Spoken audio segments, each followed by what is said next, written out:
শৈত্যপ্রবাহে বিধ্বস্ত হয়ে পড়েছে উত্তরাঞ্চলের জনজীবন।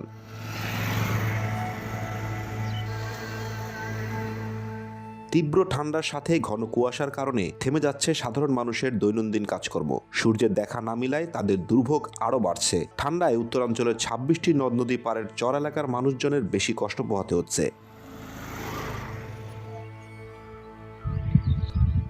শীতের কারণে ফসলের ক্ষেতে যেতে পারছেন না কৃষকেরা। অনেকে ঠান্ডা উপেক্ষা করে মাঠে কাজ করলেও বেশিক্ষণ টিকতে পারছেন না। ঘর থেকে বাহির হওয়া যায় না, ফসল ফলানো যায় না, রোয়া করা যায় না, আলুর আবাদ নষ্ট হয়ে গেল। কয়দিন খুব ঠান্ডা পড়বে লাগছে, হাত পাং টটটড়ায়,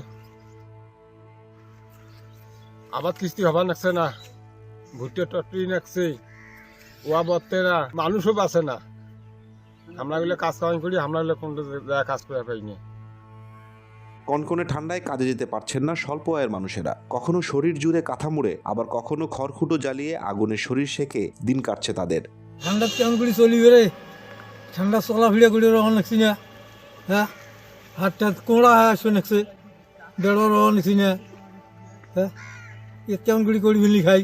অন্যরকম ঠান্ডা, আজকের মতো ঠান্ডা কোনোদিন হয়নি। এতই ঠান্ডা, যা ঠান্ডার বলে মানুষের ঘর থেকে বাইরে বেড়াইতে পারে না, কাজকর্ম হয় না, ঠিক মতন খাওয়া দাওয়া করতে পারে না ঠান্ডা চোটে।